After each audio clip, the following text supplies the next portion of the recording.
there's this one bookstore in University City, Philadelphia, PA. I have an office there that I have to pop in on, but on the way back, and I usually walk. For me, it's like a 2 hour ish walk, but I take the walk when I have to go up there. But on the way back, I say like one of my rewards, pop into this used bookstore. Now, I got a few technology books that were on my list for that because it's a great bookstore. But this was on my like slimmer John Cassaday. I don't mind. I don't mind bouncing all of my videos today to bring this one to you because these are the videos, guys. I know John Cassaday like passed away last year, but on this channel, I dedicated to just going through his career, not chronologically, but piece by piece. So some of it was what I had here in the library, in the collection to bring to you. But then, you start building a list and you come across things. One of the items that was on the list, but not really, because we did do Planetary at that time. Planetary Crossing Worlds. These are the crossovers. 3 crossovers, in fact, of the Planetary Wildstorm franchise. So, guys, if you haven't guessed, it's Wildstorm Wednesday. We're not doing the Wildstorm universe. Planetary and the Authority, those are 2 Wildstorm properties. I group them together because at the time they really were the publishing side, the cash flow side for Wildstorm Productions, the superhero side. And there's, excuse me, there's a lot of conversation around Planetary if it does in fact, like in continuity, encompass all of DC Comics, including Wildstorm Productions. So there's a little bit of like a reason why for Wildstorm Wednesdays, for example, that we stick to the Wildstorm universe and we don't tease or lean into Planetary and the Authority because in my view, one clearly ends and the other one clearly begins. But we get John Cassaday in this trade paperback drawing almost every single possible version of the Dark Knight. Here's the wild thing. Everything takes place in like a single room with single distance. We can consider it like a 10-foot by 10-foot square, and we're going to get a multiverse adventure in that little area. I'll explain that. This video is less about what's inside of this book. We're here for John Cassaday, and we're here for his drawing, storytelling, and interpretations. In my view, John Cassaday is such an atypical storyteller. The way how he breaks and shatters form, it's like you almost like have to see it. It's hard to describe it, and this is a little bit of also the argument of what we try and do on this channel. We try and show off, show and teach, for lack, like, am I teaching you guys? I don't know. But we try and showcase what these differences and nuances are, what the minutia is. Because who else is doing it, and who else on YouTube doesn't give a crap about their reviews? Guys, we're years deep on Wildstorm Wednesday. Who would have thought? Today should have been a Gen 13 original miniseries 1 through 5, because last week we did issues 1/2 and 0.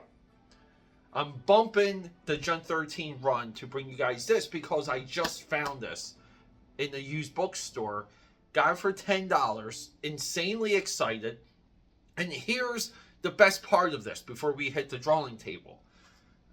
I thought this was like a $50 or $60 purchase because I'm not aware of if it got reprinted. I know there was like a silly omnibuy that came out maybe recently, but I'm not. A lot of the crossover stuff's not always included with collections, reprints, definitive editions, absolute editions. Oh my god. Yeah, I get frustrated just having to name those. I don't know.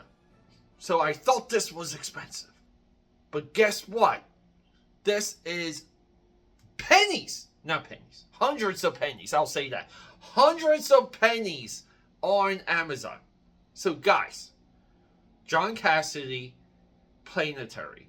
John Cassaday draws every single possible version of the Dark Knight. This is amazing, and we have him showing us what new age storytelling is. Let's go. I just made up that term too. Like a rabid dog, aka Padders, welcome back to the channel. We're not letting go of John Cassaday. Today, if you ever needed to see John Cassaday draw the Dark Knight, our boy, in such a fashion that I argue it breaks storytelling tradition. And this is a tough shell to crack. It's a hard thing to define, but you know it when you see it. So today, we're talking John Cassaday because we honor all of those that came before us. And no one else, but whatever. This is why this is the greatest comic book YouTube channel on planet Earth. So join me. It's Wildstorm Wednesday. We're talking The Dark Knight. We're talking John Cassaday. We're talking Wildstorm because we got that logo here. But we're also talking Planetary. Wow, it's a lot of things. Can you tell? Oh, I can probably AKAPAD. I apologize. I think with that intro, can you tell I get angry? Can you tell I get angry? I get angry because the work in here is so good. This guy, and this is an authority term, bleeds into another world, another dimension. He transcends. John Cassaday is no longer with us. And the entire comic book world moves on as if nothing's happened. No one really seems to care. They don't continue to talk about his career and his contributions and sacrifices. And I say sacrifices. Excuse me here. We're going to jump to Jerry Ordway real quick, who draws Terra here, right? Terra Occulta, Jerry Ordway, right here. Because here's the thing. This guy's still with us, right? Oh, I don't know where we're going with this video. Jerry Ordway is amongst us.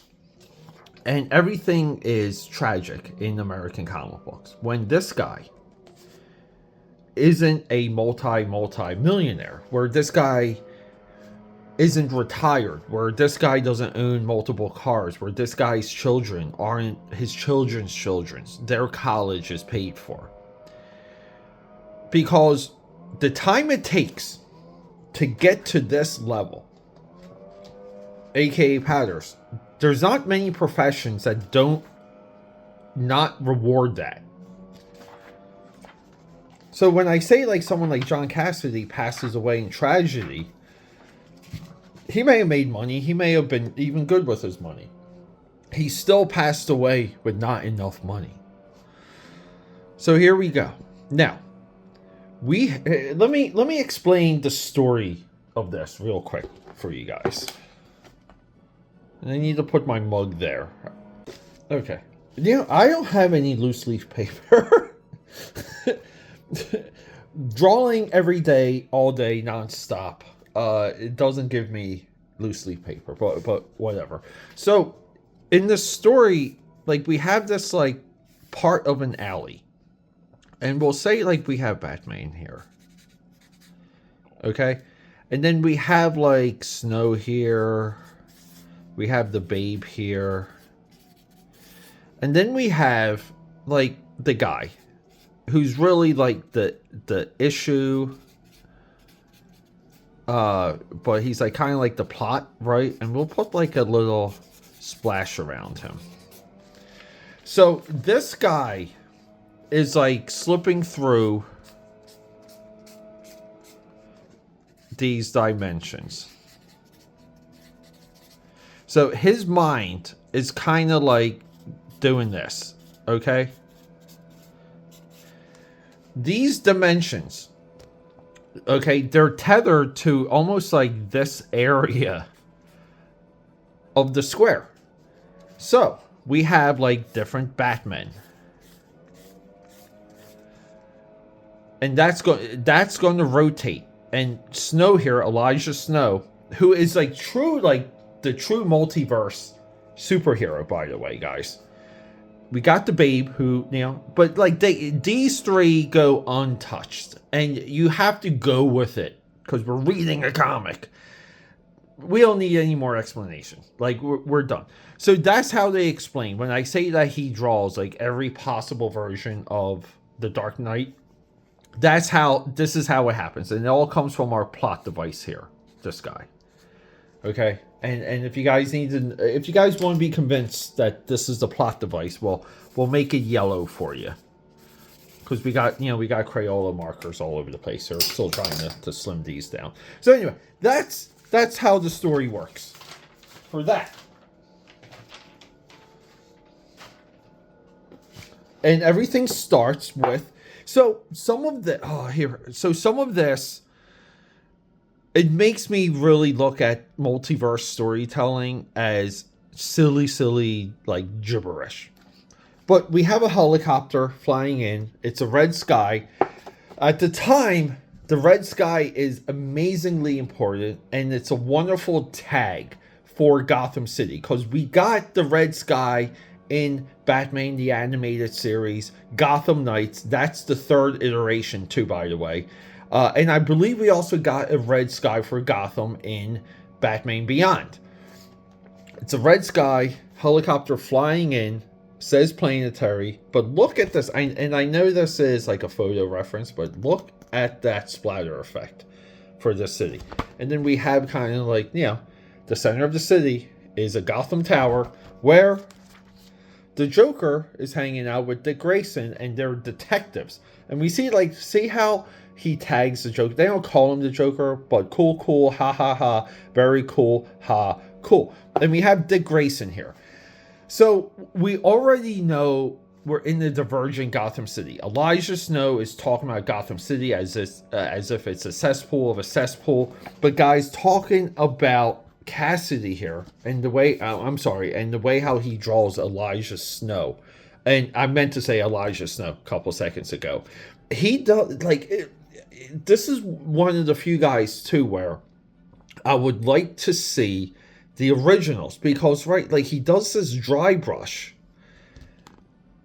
you know, and is he like using pen or is he using a brush?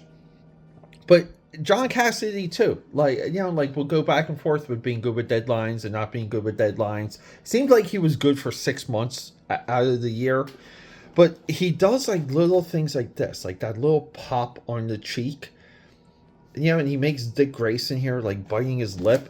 But see, he does these like subtle, like, you know, like he's talking out of the side of his mouth because they're kind of like busting on these guys and making fun of them.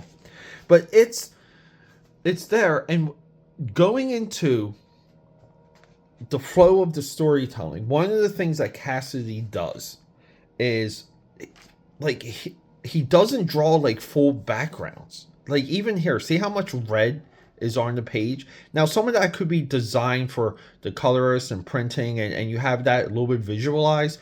But keep in mind, if you saw this as a black and white, you would not think you're getting much of your money you know, from your artist, like from a publisher standpoint.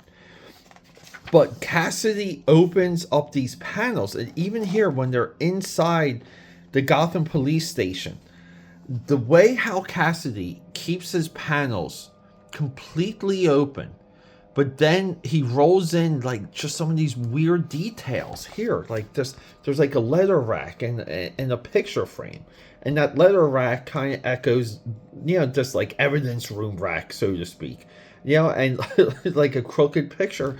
Like he does it in like, I don't want to say economic because I think it undersells it, but even in this establishing shot, they're in that tower, they're in like the police station, and they're looking out of the window, and it's all like the focus is perfect, and everything else is black, and we're focused on the baby babe and Elijah Snow. But then, like, the story kicks off. So they have a bunch of murders. This is where, when I say Elijah Snow is the multi, I mean, I don't know why they don't roll him into like everything DC. And yes, we know DC endlessly reboots, but he references Crisis of Infinity Earths, because this death here, where it's multiple human bodies just kind of like melded and welded together, but we also see that it's the same person. This is our villain, but he's not a villain. He's a kid losing control of his powers, and he can kind of like warp into dimensions and shift them, but he doesn't have control over any of it. And this is like some of the loose logic and loose storytelling that we get in Planetary and Authority at this time. But as much as like everyone is into the multiverse now, this was very new at the time. It was fun to read and innovative, if I say. But and again too, like, we go outside of the police station and see like how he just puts in these silhouettes in the car, in the taxi's like window here, like where like we see the reflection of the skyline. And we know, like, it's crazy in this panel. Like, we know we're outside. And he just has these little, like, sand dunes, like these little speckles here. But then, like, he perfectly, like, pulls it away. And within, like, 3 frames, we know that they're in an alley. And what do we see of the alley before we realize we're in the alley? We have a straight line here, and we have a line here, and a line here. And he frames it. This is what I mean. Like, there's a purposeful intent, and he echoes that in 3 separate solid base in the next page. Here, black silhouette reminds us we're in an alley. We have walls to the left, walls to the right. Here, walls to the left, walls to the right. Here, with the drummer, and they're focusing on the drummer. He puts us perfectly in frame. And what does he do? He keeps Elijah on the right of the page. And even here, where he's more right, and we know a character walks, the girl, like, she walks past him, and we know she's going from his left side to his right side. And then, boom. In the alley, this is our guy. Revealed. They track him down. All hell's about to break loose. He triggers his power. We get our Akira shot. And then we just see him, like, this guy is distraught. And we have this, like, woman here that he killed. And she's, like, part skeleton. So the guy is just completely disruptive. Now, also, this is a photograph. John Cassaday sometimes. I always thought the drummer was... Do we know, is the drummer based on John Cassaday? But we get more of a cell. Like, you know, again, alley here. Sell it. And then all of a sudden, as we saw in the little bit of the intro, the Dark Knight shows up. And then we roll into John Cassaday's fight choreography.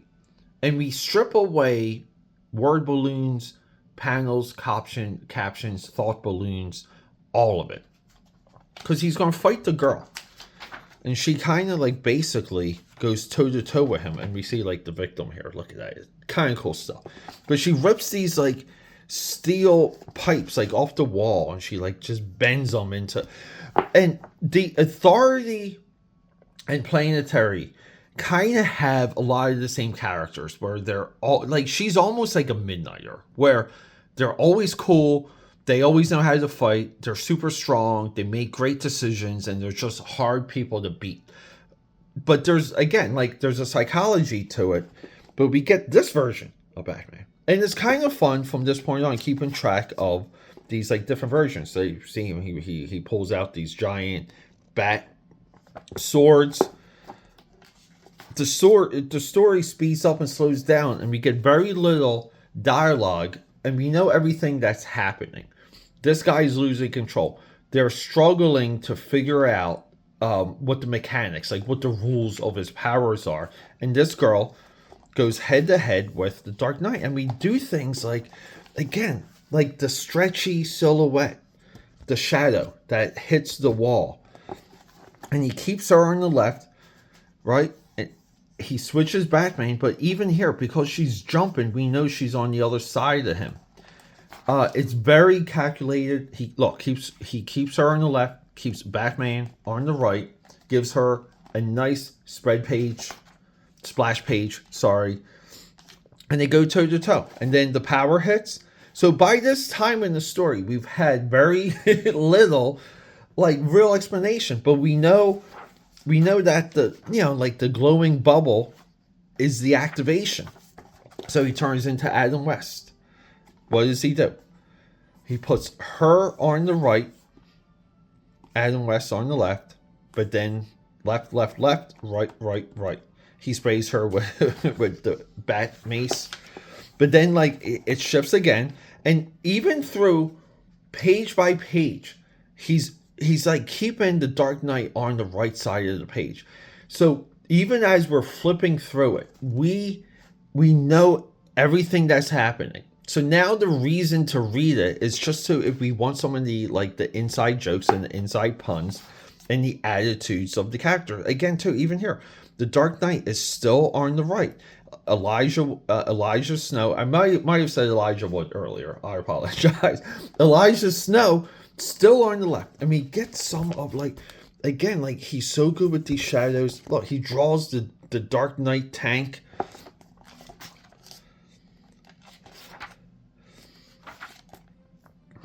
But the Dark Knight does what the Dark Knight does. Freaks out. He like, the seams here are fantastic.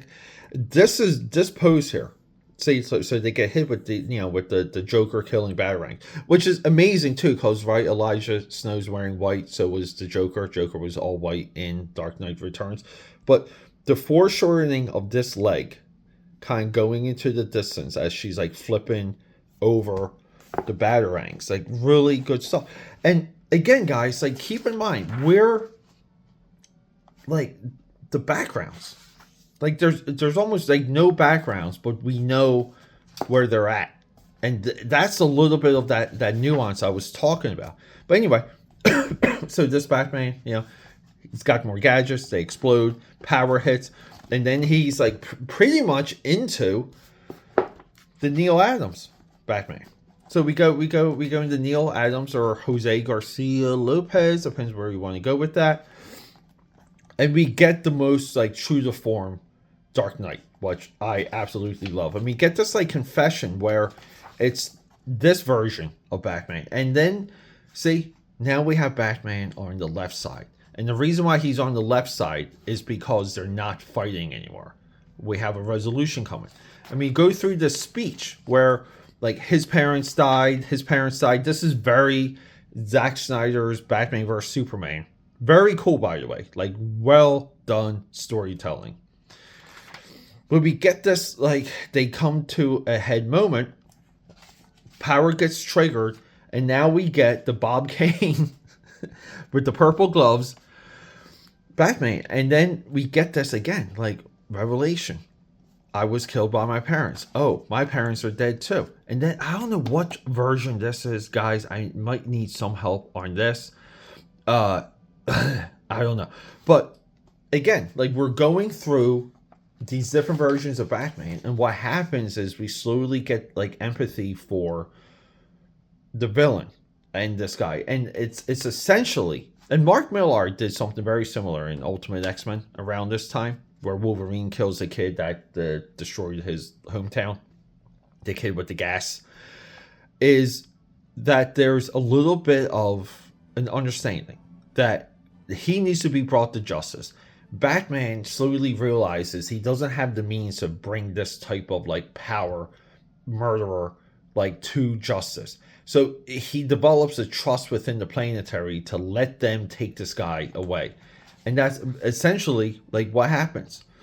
They take him away, and then we always have to have a gag at the end. Told you this town is insane, and they're bringing this guy in, the drummer, who I think might have been the first time the drummer got punched in Planetary is in this issue.